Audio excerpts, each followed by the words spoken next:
En este momento, la Iglesia Monte de Sion, dirigido por el Ministerio de Escuela Bíblica, te invita a participar del estudio número 11. Bajo el tema, el Evangelio es luz en medio de la oscuridad religiosa. Pueden buscar el libro de Hechos, capítulo 17, del verso 22 al 34. A través del pensamiento central nos damos cuenta que cuando el Evangelio se predica, las tinieblas de la religión son confrontadas por la luz de Cristo y los hombres pueden ser iluminados con la verdad. Enciende una luz y déjala brillar, la luz de Jesús, que brilla en todo lugar, no la puedes esconder, no te puedes callar. La ciudad de Atenas fue conocida en la antigüedad como la ciudad más importante de Grecia, donde se destaca como una ciudad académica, abundante de conferencistas, filósofos y maestros, tales como Sócrates, Platón y Aristóteles. Esta fue descrita como una ciudad muy religiosa. Por tal razón, el apóstol Pablo comentó que los atenienses están más entregados que otros al temor a las deidades. Dios nos bendiga, amados. En esta noche nos toca el estudio bíblico número 11, bajo el tema el Evangelio es la luz de en medio de la oscuridad religiosa. Me corresponde la parte número 1. El anuncio del Evangelio hace conocer al Dios verdadero. Hechos 17 del 22 al 25, bajo un acápite A que dice: los atenienses adoraban al Dios no conocido. Y el B dice: el Evangelio es la proclama del Señor que da a todos vida y aliento. Los versículos 25 y 24. El versículo 22 dice: entonces Pablo, puesto en pie en medio del Areópago, dijo: varones atenienses, en todo observo que sois muy religiosos, porque pasando y mirando vuestros santuarios, hallé también un altar en el cual estaba inscripción: al Dios no conocido, al que vosotros adoráis, pues sin conocerle, es a quien yo os anuncio. El 24 dice: el Dios que hizo el mundo y todas las cosas que en él hay, siendo Señor del cielo y de la tierra, no habita en templos hechos por manos humanas, ni es honrado por manos de hombres, como si necesitase de algo, pues Él es quien da a todos vida y aliento y todas las cosas. Vemos que Pablo fue enfático en su mensaje. Y debemos conocer que los atenienses tenían una religión que venía de los griegos, que eran politeístas y era antropomórfica. Eso quiere decir que creían en muchos dioses y estos tenían formas humanas para ellos. Ellos lo veían de esa manera similar a los seres humanos, lo divinizaban. Entonces también en su ámbito social y político, la religión estaba en todos los factores de sus vidas, todo lo que tenían que ver con ellos en su vida social y política estaba sujeta a la divinidad de sus dioses, que eran miles. Tenemos entre ellos a Zeus, Poseidón, Atenas, Eros, Apolo, y el que vamos a hablar desde donde Pablo, la colina de Ares, el Areópago, es decir, un monte situado al oeste de la Acrópolis de Atenas. Allí es de donde Pablo utiliza esta plataforma para llevar el Evangelio.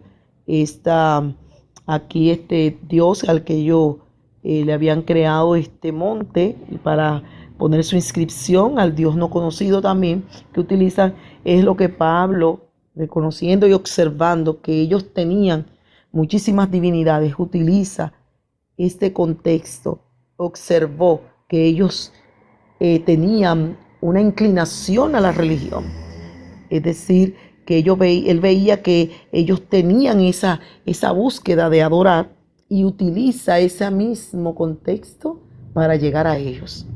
Y le dice de esa manera, se puso en pies y desde ese momento comenzó a hablarle a ellos para poder aclarar su vista espiritual, porque aunque estaban divinizando, eran religiosos, le daba a entender a través de su mensaje que la religión no salva, porque el ser religioso, tener mitos, tener creencias en divinidades y tener una práctica de rituales no es lo que te salva.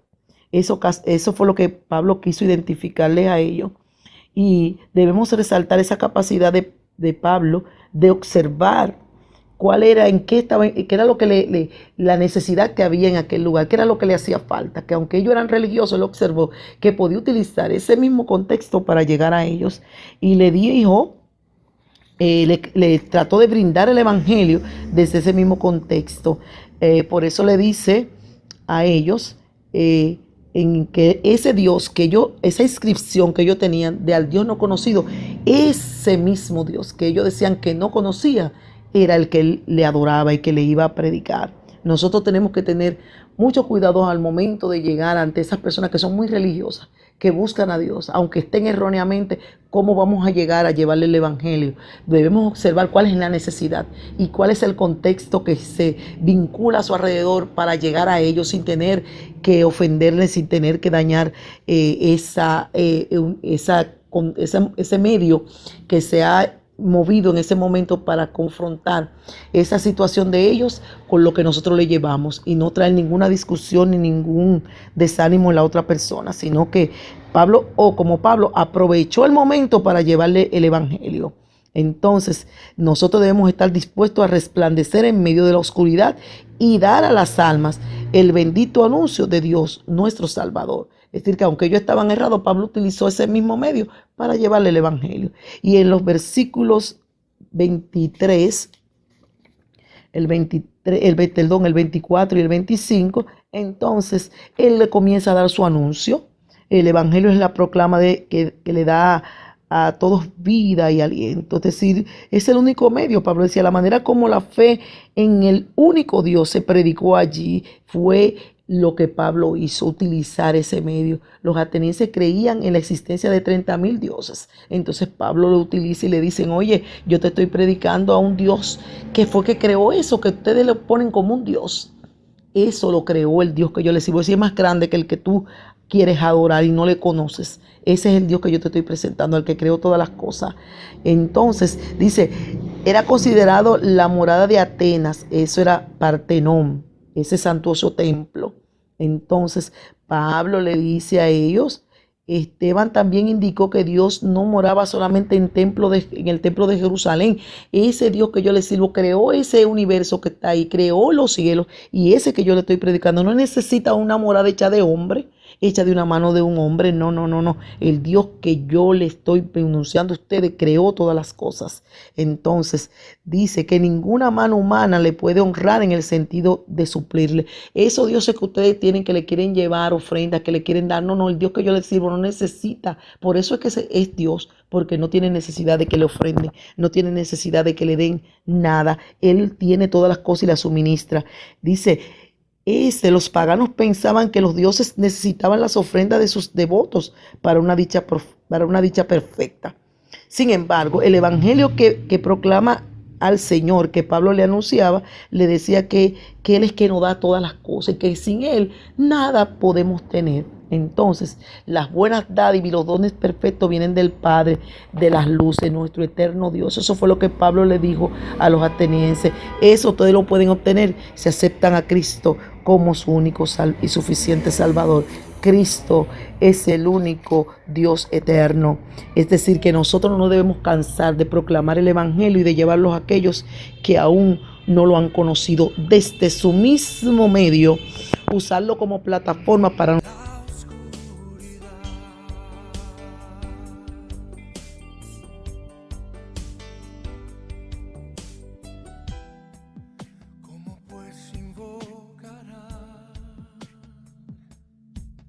a aquel en el cual no han creído, y cómo creerán en aquel de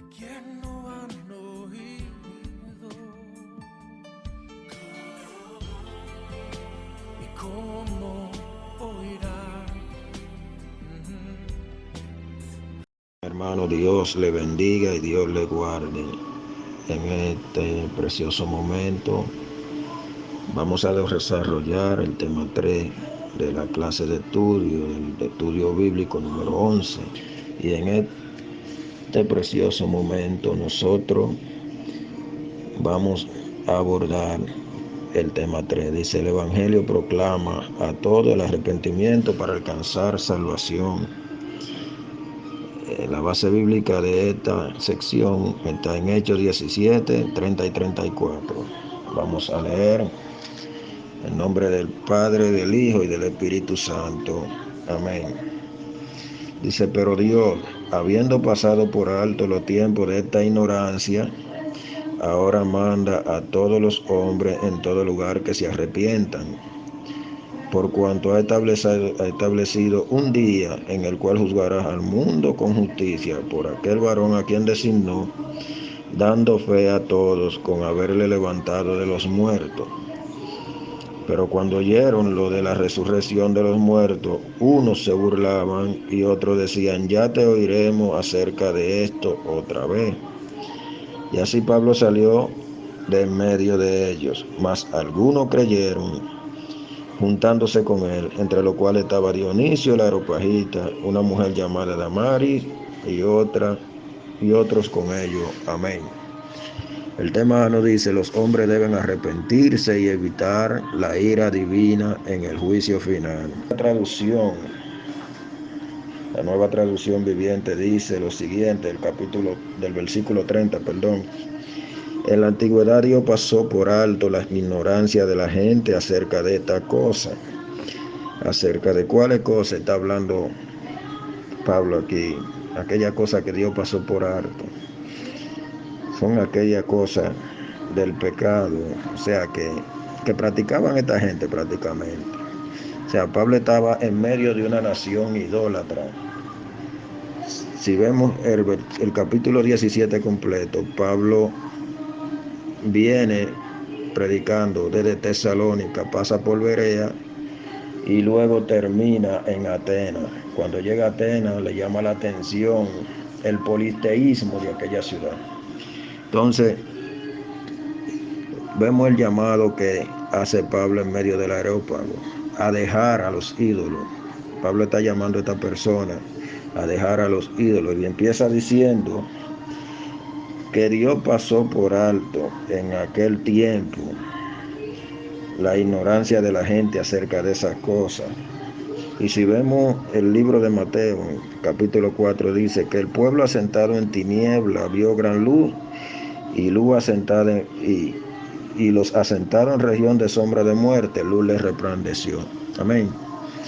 O sea que la luz es Cristo. Eso es lo que está tratando de decir Pablo aquí. Y nosotros tenemos que pregonar ese arrepentimiento. O sea, todo hombre en todo lugar necesita arrepentirse, alcanzar redención, pero por medio de Cristo. Es igual que decía el apóstol Pedro. Pedro decía que Dios no quería que nadie se pierda, sino que todos procedieran al arrepentimiento. Por eso era paciente con todo, para que todos procedieran al arrepentimiento. Pero en este momento entonces Pablo está mandando a toda persona en todo lugar a arrepentirse. Ese es el mensaje de esta primera parte y el mensaje que nosotros debemos llevar la luz de Cristo a todo lugar, en todo tiempo. La parte B, o sea, se mostró una población totalmente incrédula y otros pretendían tener la oportunidad de volver a oír a Pablo otra vez, llevándole el mensaje de arrepentimiento a través de la resurrección de Cristo. Pero lo que muchos no sabemos es que este mensaje no se sabe si es la última oportunidad para una persona. Por eso es que cada vez que predicamos debemos presentar esa opción de salvación. para esa persona quien recibe el mensaje. Le debemos decir, declarar que el día de salvación es hoy. Por eso nosotros tenemos que cada vez que pregonamos el nombre de Cristo y que predicamos el mensaje de arrepentimiento, debemos hacer el llamado a la persona a arrepentirse a través de nuestro Señor Jesucristo. Y así predicamos un Cristo resucitado. Pero vemos, mis hermanos, que este trabajo de Pablo en ese lugar no fue en vano, porque dice que personas de importancia aceptaron al Señor Jesucristo y creyeron en el Evangelio de arrepentimiento. Entre ellos estaba Dionisio, el areopagita, y una señora llamada Damaris, y otros se juntaron con Pablo. Vemos al final que ese juntarse con Pablo demuestra que el que cree en el Evangelio tiene comunión con el que está en Cristo. Amén. Que mis hermanos, esta es la tercera parte de la clase de hoy. Dios le bendiga, Dios le guarde. a aquel